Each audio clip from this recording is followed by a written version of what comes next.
Hello everyone, কেমন আছো তোমরা সবাই? দেখো, মা আজকে নিরামিষ খিচুড়ি বানিয়েছে আর বেগুনি বানিয়েছে। তো আমি, বাবা, মা, বোন বসে পড়েছি চারজনে খিচুড়ি খেতে। আজ বাবার ছুটি, চারজনে মিলে বসে পড়েছি। এদিকে পাঁপড় ভাজাও চলে এসেছে। মাকে বললাম চলো বসে পড়ি, চারজনে তাড়াতাড়ি খেয়ে নিই। তারপর একটু বিকালে সাজুগুজু করে ছাদে চলে এসেছি আমি আর বোন। বোন পড়তে বসেছে। আর আজকে আমার শ্বশুরবাড়ি চলে যাওয়ার কথা ছিল, কিন্তু আজকে ভালো পূর্ণিমা বলে আজকের আর বাড়ি যায়নি।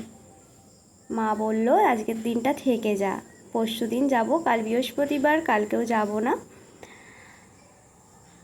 তো একটু রং ঢং করছিলাম। আর আমার বোন এদিকে মাধ্যমিক পরীক্ষার টেস্ট ছিল, তাই ও পড়াশোনা করছিল। আমি আর কিছু কথা বেশি বলিনি, কারণ ও পড়ছিল, পড়ায় ডিস্টার্ব হবে।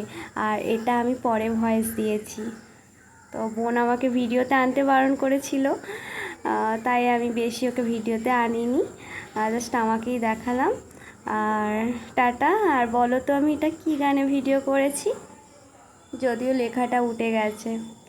আর এই গানের ভিডিওটা আমি ইতিমধ্যেই পোস্ট করে দিয়েছি। ভালো থেকো বন্ধুরা, টাটা। দেখা হচ্ছে নেক্সট ব্লগে।